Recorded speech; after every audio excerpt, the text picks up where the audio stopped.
In this lecture, I'm going to talk about the difference between inductive and deductive research. This was one of the more complicated concepts that I myself had, trouble understanding, and so I'm gonna.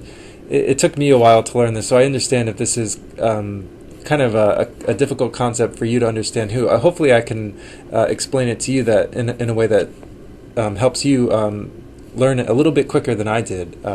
So before we talk about the difference between inductive and deductive research, I want to introduce you to the research circle.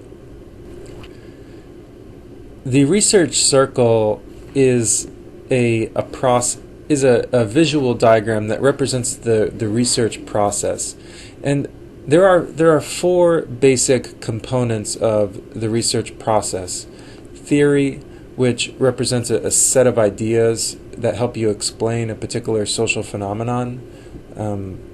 A hypothesis, which is a testable prediction about the relationship between two or more variables. Empirical observations, things that you pick out and identify or can label in the social world. And then analysis, things like statistics and qualitative data analysis, where you're analyzing themes from interviews or observations, or using statistics to identify patterns within numerical data. So these are the different components of the research process. Inductive and deductive research specify kind of where you begin on this research project, where your research journey starts. That is really what distinguishes inductive from deductive research, because in inductive research, you begin with a research question, and that research question guides your collection of empirical data, which you then use to generate a testable hypothesis or a tentative hypothesis, which you confirm with additional data. And then that data becomes the basis for forming a social theory, a set of ideas that you can use to explain your topic. So with inductive research, you're beginning by collecting data. So you're collecting empirical observations about the social world. Based on those empirical observations, you're forming a hypothesis, which you then use to test with additional data to develop a theory. So in inductive research, you're beginning with empirical observations. Now that differs from deductive research, in which you begin by reviewing a particular social theory, and based on that theory, you form a hypothesis, which you then test with empirical data, and either confirm or refute that hypothesis based on your analysis of that data. So deductive research approaches begin with a theory-driven hypothesis.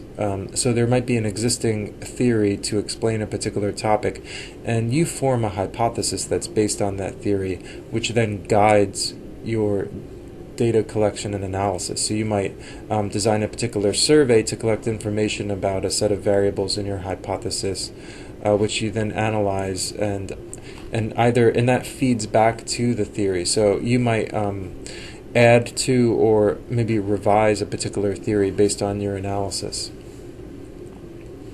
Now let me give you some examples of inductive and deductive research approaches. An example of an inductive research question might be, how do undergraduate students view the causes of homelessness? What do they perceive as the solutions to homelessness? Rather than identifying an existing social theory, with this research question, you might begin by collecting data from a group of undergraduate students and really try to understand how they view the causes of homelessness. What do they perceive as the solutions to homelessness? So this was a published article in the Journal of Poverty recently, and this is inductive because you're beginning by with a set of you're beginning by collecting data. You're interviewing students and trying to understand how they view the causes of homelessness and how they view the solutions, and then these observations might lead you to develop a hypothesis where you test with data, and you use that information to develop a theory. So it's inductive because you're starting with the data collection.